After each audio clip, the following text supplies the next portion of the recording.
여러분, 혹시 이런 상상 해보셨어요? 조선시대에 모두가 우러러보는 최고의 학자가 글쎄 똥통에 빠지고 숲속 호랑이한테 인생 최대 꾸지람을 듣는 이야기요. 오늘 우리가 함께 만나볼 작품이 바로 이런 기막힌 상상력으로 가득 찬 연암 박지원 선생의 아주 통쾌한 풍자소설 호질입니다.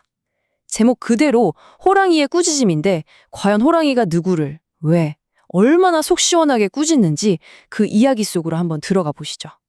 자, 한번 상상해 보세요. 이 세상에서 제일 존경받는 정말 대단한 학자가 뜬금없이 나타난 호랑이에게 아주 호되게 야단을 맞는다면 어떨 것 같으세요? 정말 황당하고 어이가 없겠죠? 바로 이 기막힌 설정이 오늘 우리가 나눌 이야기의 가장 중요한 핵심입니다.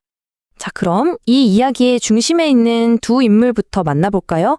겉모습과 실제 모습이 너무 다른 바로 북곽 선생과 동리자라는 사람들입니다. 먼저 북곽 선생. 겉으로 보기엔 임금님도 칭찬할 만큼 아주 명망 높은 대학자예요. 그리고 동리자라는 과부.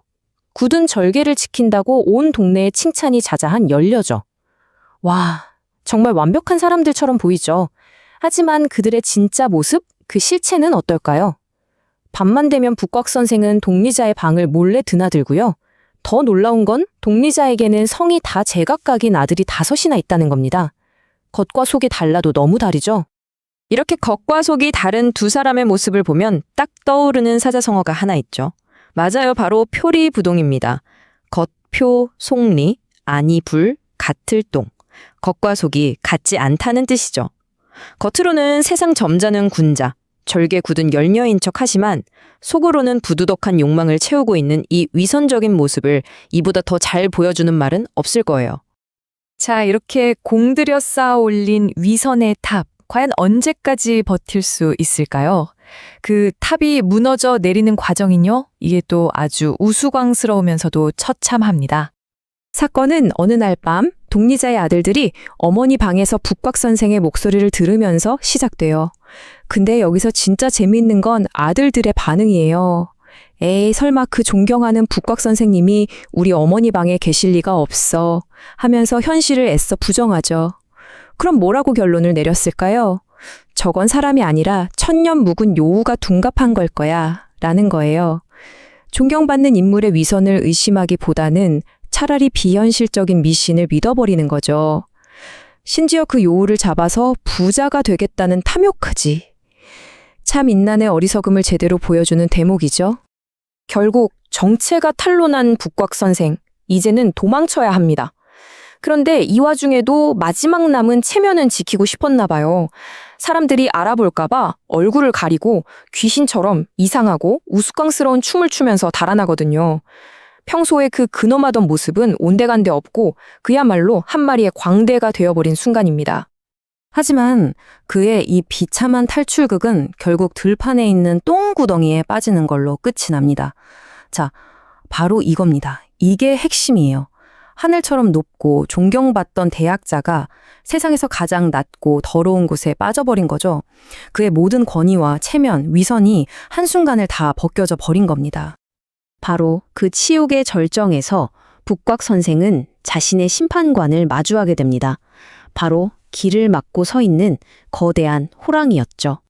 목숨이라도 구하려고 온갖 아첨을 늘어놓는 북곽 선생. 그 꼴을 본 호랑이가 역겨워하며 내뱉는 첫마디가 이 작품의 백미, 하이라이트입니다. 선비유라는 게 아첨할 유라더니. 자, 들어보세요. 둘 다 발음은 똑같이 유예요. 그런데 하나는 학자를 뜻하는 선비유, 자고 다른 하나는 아첨하다는 뜻의 아첨할 유자입니다. 너희 선비라는 것들은 결국 아첨이나 떨며 사는 존재에 불과하다는 사실을 이렇게 기가 막힌 언어 유희로 한 방에 꿰뚫어버린 겁니다. 자, 여기서부터 호랑이는 인간 세상을 아주 신랄하게 비판하기 시작합니다. 자기네 호랑이 세계와 인간의 세계를 비교하면서 말이죠. 한번 보세요. 호랑이의 세계는 그냥 본성에 따라 움직일 뿐 같은 동족끼리 해치거나 복잡한 형벌 같은 게 없어요. 그런데 인간의 세계는 어떻죠? 입으로는 맨날 도덕, 인의예지를 외치면서 뒤로는 온갖 못된 짓은 다 하고 복잡한 형벌과 전쟁으로 서로를 죽이고 있지 않냐는 겁니다. 호랑이는 인간의 죄를 하나하나 낱낱이 고발해요. 너희는 돈을 형님이라고 부르고 이익 때문에 같은 인간끼리 전쟁을 벌여 수백만을 죽인다. 심지어 먹고 살기 위해서가 아니라 그저 탐욕 때문에 온갖 생명을 해치고 자연을 빼앗으면서 입으로만 착한 척하는 거 아니냐고요? 심지어 호랑이는요, 선비들이 쓰는 붓이야말로 세상에서 가장 잔인하고 무서운 무기라고까지 말합니다. 칼이나 창보다도 무서운 그 붓 끝으로 거짓을 써내려서 멀쩡한 사람을 모함하고 수많은 억울한 사람들을 죽음으로 몰고 가지 않느냐는 거죠. 정말 통렬한 비판이죠. 이렇게 무시무시한 꾸짖음을 마친 호랑이는 웬일인지 북곽 선생을 잡아먹지 않고 그냥 휙 사라져버립니다. 구사일생으로 살아남은 북곽 선생이 똥냄새를 풀풀 풍기면서 일어나는데 마침 밭을 갈아 나온 농부 한 명과 딱 마주치게 되죠.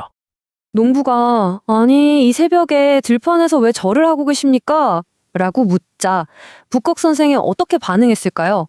놀랍게도 그는 1초의 망설임도 없이 다시 위선적인 학자의 가면을 꺼냈습니다. 내가 들으니 하늘이 높다 하나 어찌 머리를 굽히지 않겠으며 하면서 아주 그럴듯한 말을 늘어놓죠. 방금 전까지 호랑이 앞에서 목숨을 구걸하며 벌벌 떨던 모습은 온데간데 없어요.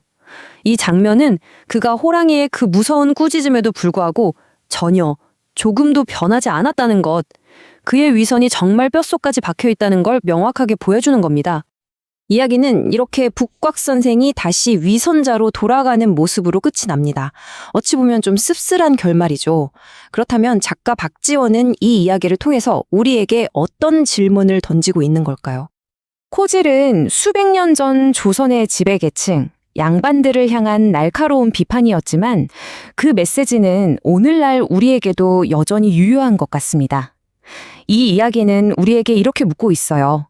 겉으로는 번지르르한 명분과 도덕을 내세우지만 뒤에서는 자신의 이익과 욕망을 채우는 오늘날의 북곽 선생들은 과연 어떤 모습으로 우리 곁에 있을까요? 어쩌면 우리 자신 안에도 작은 북곽 선생이 살고 있지는 않을까요? 한 번쯤 깊이 생각해 볼 문제입니다.